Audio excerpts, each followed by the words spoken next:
And we are live. Welcome to Olivia's Stories, my dear viewers. I've made a monumental blunder, one that I can hardly comprehend. I've shattered my once blissful marriage, all because of my reckless yearnings. I honestly don't know how everything spiraled to this point. It's as though my life unraveled overnight, and my shame weighs heavily on me.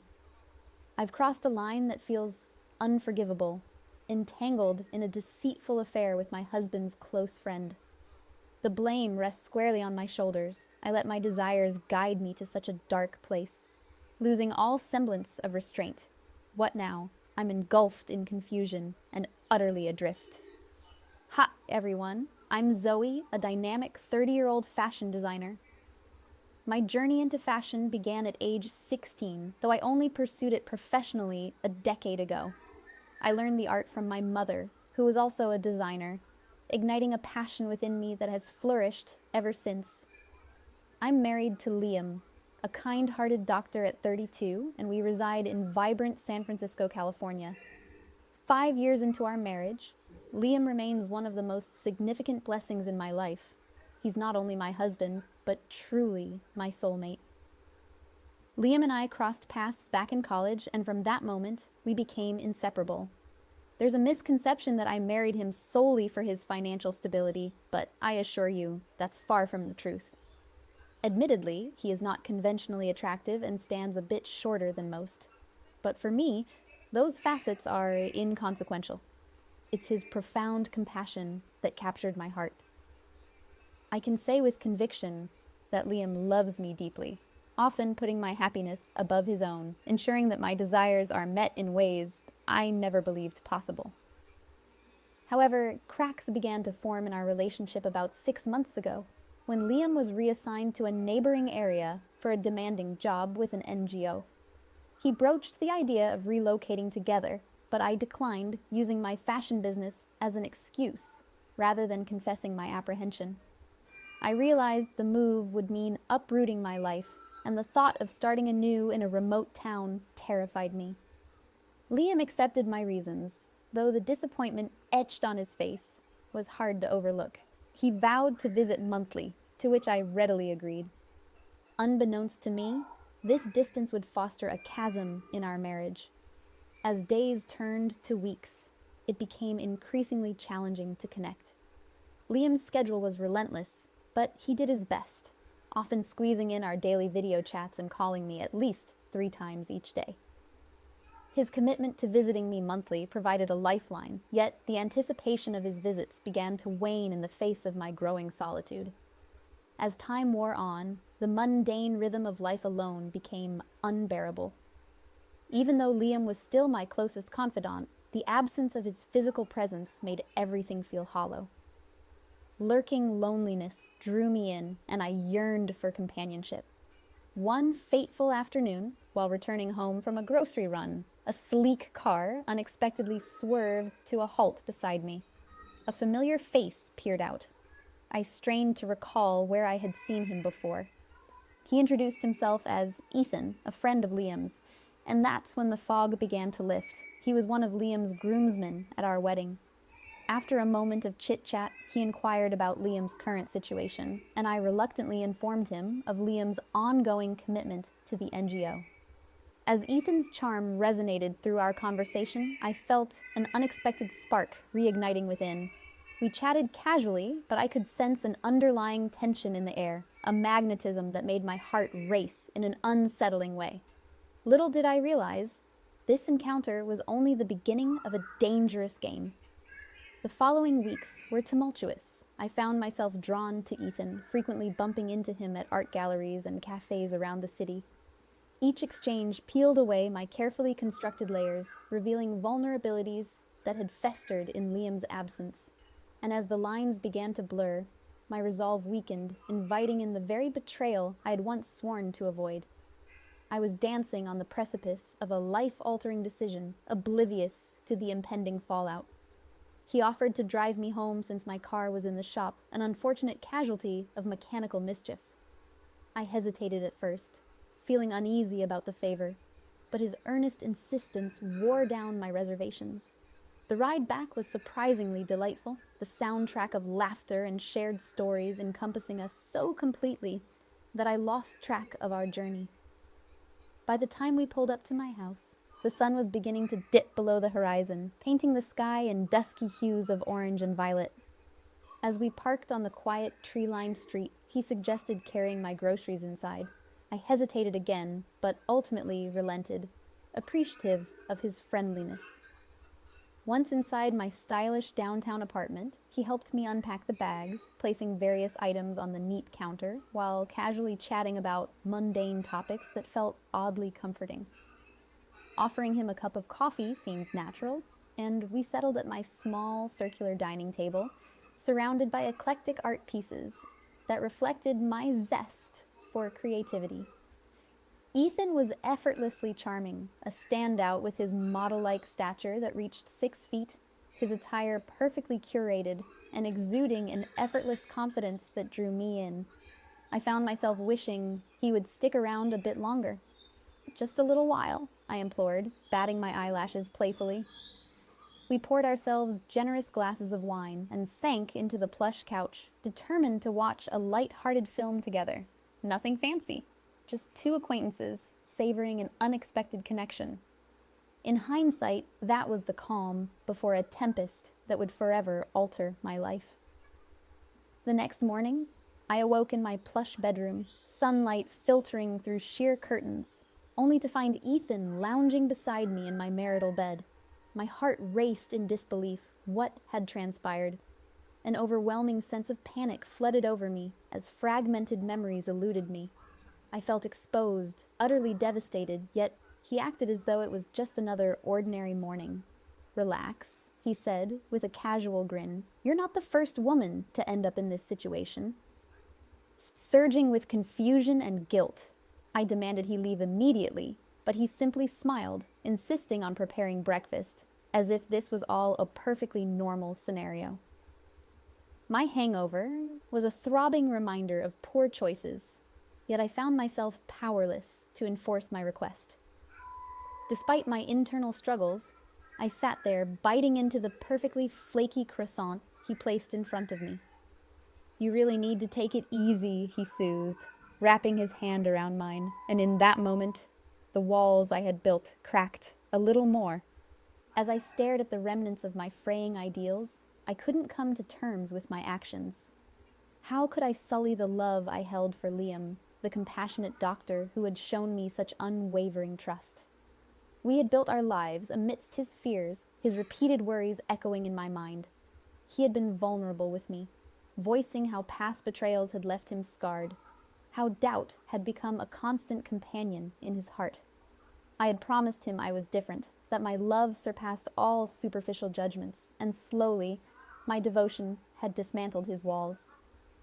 Now I faced the haunting reality that I was once again an untrustworthy shadow in his world. "How will I ever explain this?" I whispered, my voice trembling, as I clutched the edges of the table, feeling the gravity of my choices crushing me. Just then, Ethan re-entered the room, a bright smile plastered on his face, carrying a tray filled with colorful fruit and freshly brewed coffee. I wanted to scream at him, to demand he leave, but the human desire for companionship whispered sweetly in my ear. Instead, I forced a smile, grappling with my spiraling emotions while I picked at a piece of fruit. "Everything will be all right," he told me, his tone comforting, but layered with an unsettling familiarity. Days turned into a blur as my affair with Ethan deepened, a web of deception weaving itself into my life. Each stolen moment felt like a sin wrapped in the guise of excitement, a dangerous thrill pulsing through my veins. Meanwhile, Liam became embroiled in his rigorous schedule, too consumed with his demanding job as a doctor to notice my unraveling reality. Our nightly calls illuminated my heart with warmth, but each time, Ethan would conveniently distract me so I could carry on the facade that all was well. I was trapped in a vortex of wrong choices, struggling to breathe under the weight of my decisions, yet unable to break free. As the days wore on, the quiet complicity of my actions began to take its toll. I feared the inevitable fallout, the moment when everything would come crashing down, but a part of me lingered in the thrill. What was I doing? It felt a bit unsettling at first, but as the days rolled by, I adjusted to the new normal. One afternoon, my phone rang, and it was Liam. He excitedly announced that he had a surprise for me. My initial thought was that he'd sent yet another package filled with designer goodies. But I was taken aback when he asked me to answer the door. I dashed toward it, but nothing could have prepared me for the moment I swung it open and found Liam standing there with an expectant smile. I was momentarily paralyzed, my heart racing uncontrollably. It took a gentle nudge from him to pull me back into the present. His warm expression faltered as he noted my lack of enthusiasm. "Why the long face, Zoe?" he inquired, his voice seeking reassurance. Panic flared inside me. I had to think quickly. The instinct to lie rose in me, but knowing Liam was a doctor, I rejected the sick cover-up. I took a breath, managing to feign a burst of discomfort. "I've been having a rough day with cramps," I mumbled, hoping he would overlook the tremor in my voice. His face softened with concern, and he encouraged me to take a seat and relax. As he began to fuss over me, offering soft pillows and warm blankets, I felt a fleeting sense of relief wash over me, distracted by his care. I lost myself in the moment, relishing the comfort he provided, momentarily pushing aside the mess I had created in my life. But reality came crashing down like a tidal wave when Liam disappeared upstairs to change his clothes. Moments later, I heard him thunder down the stairs, his voice ringing with incredulity. "Zoe, what's this?" he boomed, surfacing a pile of Ethan's clothes from the back of the closet. Everything from crisp dress shirts to worn-out boxers. My heart sank to my stomach, and panic coursed through me. I wanted nothing more than for the earth to swallow me whole. In that breathtaking instant, I came face to face with the gravity of my deceit. He demanded answers, and instead of owning my truth, I improvised yet again. "Oh, those belong to Tom," I lied, trying to sound offhand. "He's just in town for work." His brow furrowed, skepticism etched on his face. "And you forgot to mention this in all our daily conversations?" I stammered. It must have slipped my mind, hoping to deflect his probing. At this point, I could feel the tension thickening in the air. "Why are they in my closet, Zoe?" he pushed, and a wave of dread washed over me. My heart raced as I struggled to spin the tale. "He's been swamped at work," I explained desperately. "I was just helping him do a bit of laundry." His piercing gaze told me he wasn't buying any of it. I felt desperation clawing at my insides, forcing tears to well in my eyes. "Why don't you trust me?" I pleaded, my voice wavering. Liam wiped my cheeks with his tender touch, his expression shifting to one of sorrow. He never brought the subject back up, but I could see the clouds of doubt lingering in his eyes. As soon as he turned his back, I quickly pulled out my phone and messaged Ethan, begging him not to return while Liam was around. I felt a wave of gratitude wash over me that Ethan hadn't been home. Maybe fortune was still on my side. Yet, as I feigned laughter and joy during our time together, I felt a deep emptiness gnawing at me. Every smile from Liam struck a chord of guilt. Seeing him reminded me of why I had chosen him above countless others, and of how he had fought for our love against all odds. I couldn't fathom how I had allowed myself to cross that line. A man who would move mountains for me, who had defied his family for our union, who worked tirelessly to make sure I had everything I desired. How had I betrayed the one person who believed in me when the world branded me a gold digger?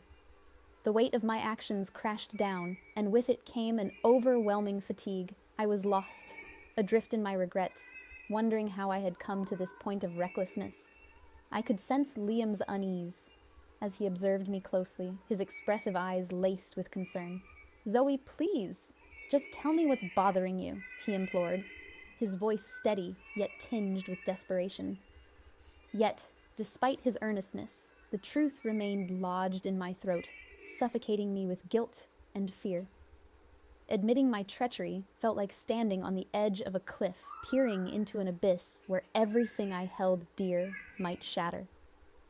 My heart tightened at the thought of Liam, the devoted doctor whose compassion was a balm to so many. The guilt gnawed at me, a constant reminder of my compromised integrity. But how could I lay bare my soul and admit that it was sheer loneliness that had led me into the embrace of his charming friend, Ethan? I had never intended to hurt Liam, never actively sought this path. Yet here I was, ensnared in a web of my own making. And while I grasped the entirety of my accountability for this spiral into deceit, I couldn't help but acknowledge how Liam's new position had unwittingly crafted a widening chasm between us. He was always busy, ever consumed by the rounds at the hospital and the pressure of a demanding career meant to help those in need. I knew he had begun to sense a shift. My heart sank whenever I caught him glancing at the CCTV monitor, an unwelcome eye upon my secret life. Each moment Ethan was in the house, I would dutifully deactivate it and pretend nothing was awry. Liam had even begun to scrutinize my phone, his trust a delicate thread fraying under the weight of unanswered questions. I had erased every trace of Ethan from our shared digital world, yet I could only imagine the suspicion that gnawed at him. I can't keep lying, I whispered to myself. Because what made it worse was the fact that I had told Liam my brother Tom was in town. In reality, Tom had yet to return from his travel plans, which I needed to defend with another outright deception about an emergency work situation. The truth was, I had become all too good at weaving webs of lies. I felt a flutter of dread as I recalled Liam's recent words of excitement about his resignation, his dreams of opening a clinic around the corner, and the family we had always longed for. We had shared plans, dreamed about our future with children when stability was finally within our grasp. The future glimmered, yet it felt tainted by the shadows of my betrayal. As Liam packed up his belongings, the weight of my decision pressed on me heavily. I could no longer engage in the illusion with Ethan. With determination set in my heart, I resolved to meet him right outside my stylish boutique in downtown San Francisco. However, a nagging thought struck me regarding Ethan's items scattered around my apartment. I reluctantly dialed his number, inviting him over for our inevitable breakup, hoping it might cleanse the remnants of my infidelity. When he arrived, I steeled myself, standing a bit taller against the creamy backdrop of the boutique's interior, a vibrant mix of art and fashion swarming around us. "It's time to end this. I can't see you anymore," I stated firmly, trying to quell the tremor in my voice. Ethan's eyes narrowed, the pretension of nonchalance evaporating as he studied me.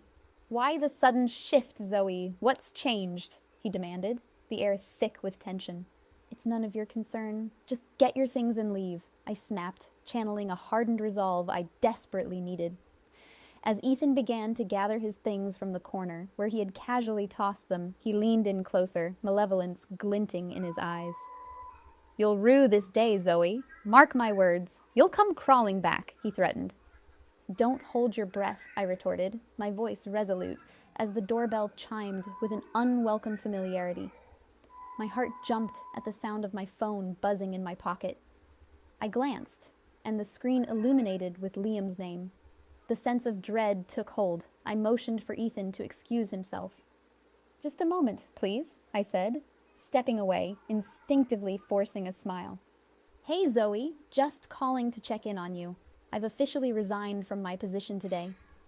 Liam's voice was a soothing balm, yet dread pooled in my stomach as I resumed a small talk of encouragement. The previous weight melted momentarily. Yet, just as I engrossed myself in reassuring him, Ethan strode back into the room, his voice breaking the fragile atmosphere. "Well, I'm leaving now," he declared loudly, clearly not caring about the implications of his words. Panic surged through me as my mind raced, frantically praying that Liam hadn't recognized the sound of Ethan's voice. What's he doing there? Liam's tone shifted instantly, the warmth replaced with confusion and concern. My stomach lurched. How could I ever explain that the man I had betrayed him with was at our place? It felt like a whirlwind of consequences swirling around. each threatening to pull me under with devastating force. I neglected to mention one crucial aspect about Liam. He possesses an uncanny ability to recall every face and voice he encounters. It's one of the traits that make him stand out. As I tried to process the whirlwind of events, he caught me off guard, demanding for the second time why Ethan had been in our home.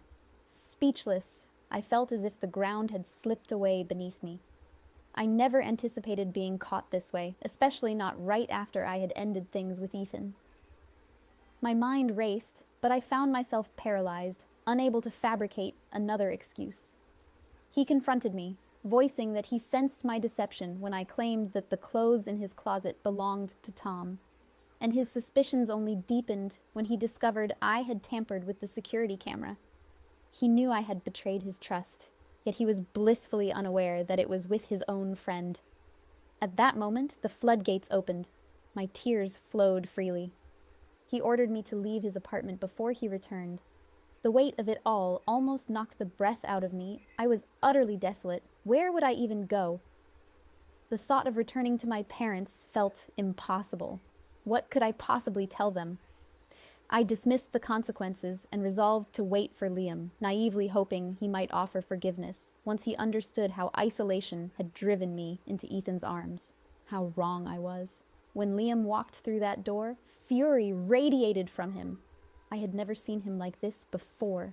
His eyes darkened when he spotted me, his voice a harsh whip as he demanded to know what I was still doing there. He threatened to call the authorities, claiming I was trespassing. My desperate pleas crumbled against his anger, echoing without effect. He insisted that I gather only the things I had brought to his place 5 years ago, forbidding me from taking anything he had given me, right down to the bedding. I sank to my knees, tears streaming, as I begged him to reconsider, to allow us one more chance. But he remained unyielding, determined that I should leave, vowing to make my life a living hell if I didn't comply. I exhausted every option, but nothing reached him, not even a whisper of compassion. The worst part was realizing that I couldn't even call anyone to speak on my behalf without revealing the entire story. I knew no one would comprehend my situation, not even my closest friends, who envied my life with such a generous and loving husband. Throughout our marriage, Liam had ensured I never wanted for anything. Financial struggles were foreign to me. Finally, crushed by his relentless resolve, I hastily gathered a few belongings and stepped out, unaware I was leaving the last echoes of our once happy home behind me. I sought refuge at my boutique, seeking solace in the familiar chaos, hoping to make things right with Liam the next day. Closing down for the evening, I sent my team home, my mind a storm of confusion and regret. I desperately needed him back in my life. Days blurred together as I slept on the hard floor of my fashion boutique, consumed by despair.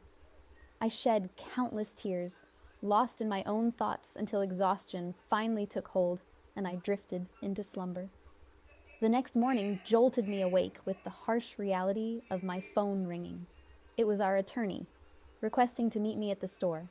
An uneasy feeling settled in my stomach as I prepared for his arrival. What I hoped would be a moment of clarity turned out to be a cruel twist of fate. He arrived clutching divorce papers. My heart sank as disbelief flooded my senses. He urged me to sign, but the word "no" choked in my throat as I resisted, the weight of my decisions crashing down around me. Suddenly, the door swung open and a figure entered. Tom, my brother, concern etched on his face. He had come to check on me.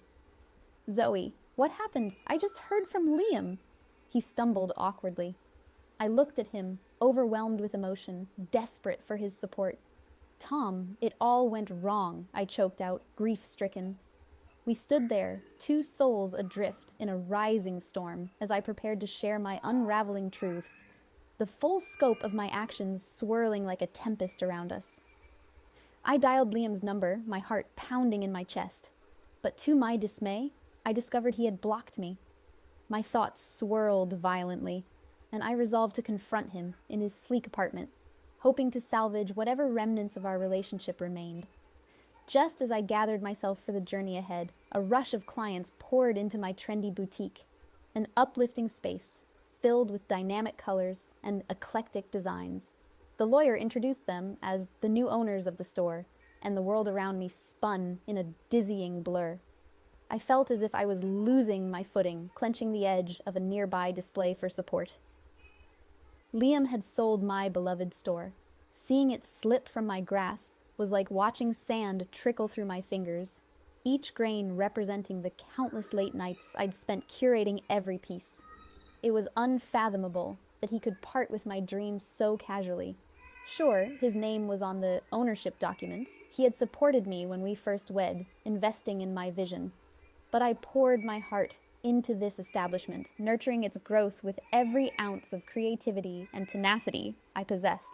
Could he really disregard my hard work? The new owners, polished and efficient, glanced at their watches as they delivered the ultimatum. I had merely 24 hours to vacate. I bit my lip in an effort to quell the waves of despair crashing over me. It was a small relief. I figured if I rushed to Liam, maybe I could persuade him to rethink his decision. I left the boutique with a steely resolve, but another jolt awaited me at his apartment. I arrived only to find out he had sold our cozy home as well, and the door was firmly shut in my face. In that moment, realization washed over me like a cold tide. I had lost everything dear to me. Time had evaporated, leaving no room for self-pity, as I faced the wrath of Liam's calculated intentions. I tried reaching out to him over and over, but my pleas fell into a void. With a heavy heart, I signed the divorce papers, making the crucial choice to lure the pieces of my life back into alignment. I had nowhere else to turn but to a nearby hotel, desperate to find solace. But shock coursed through me when my credit card was declined. Liam had wiped our joint account. Embarrassment flushed my cheeks as the receptionist raised an eyebrow. On the verge of making my humiliation a public event, I flashed her a strained smile and exited before the situation escalated. I was now a woman without a home, newly divorced and lacking funds.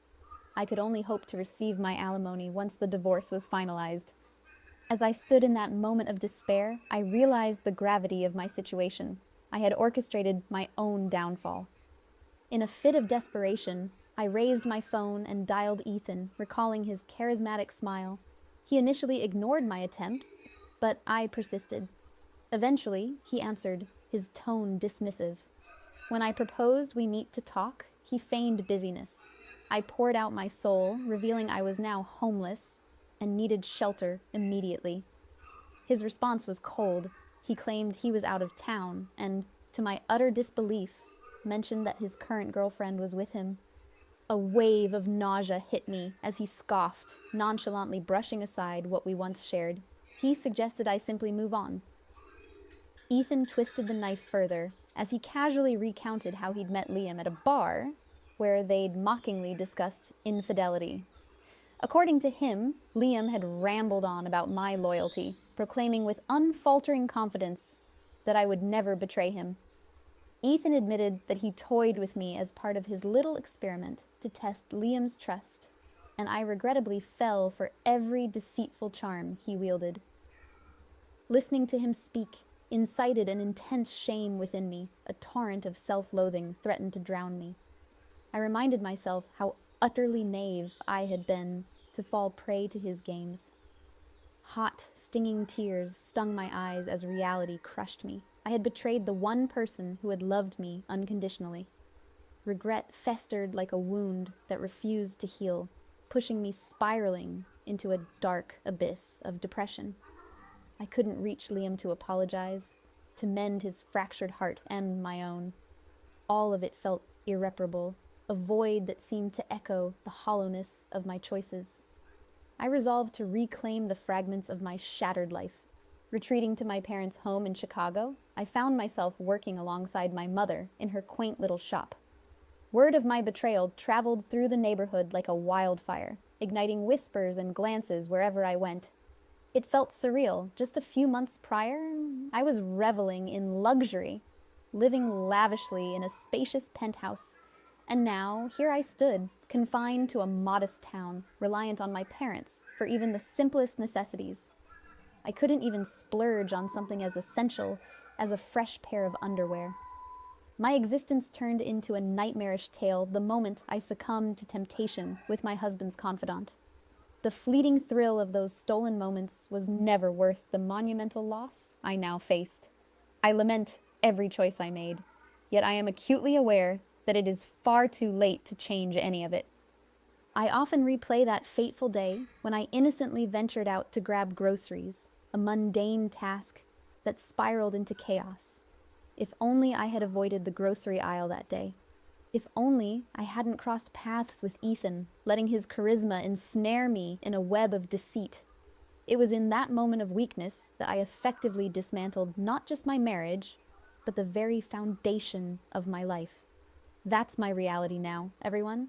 I hope we all take a lesson from my downfall. Faithfulness should be paramount, and we should never turn against those who nurture us. It's astonishing how this fundamental truth eluded my grasp. Thank you all for listening, and farewell. As I spoke those final words, an unexpected breeze swept through the open shop door, ruffling the delicately lace curtains and stirring an old, dusty photograph on the counter. One of my parents holding hands by the lake on their wedding day. It was a poignant reminder of what true commitment looked like, illuminating the bittersweet path ahead of me. With a heavy heart but newfound resolve, I turned back towards my mother, who stood quietly behind the counter.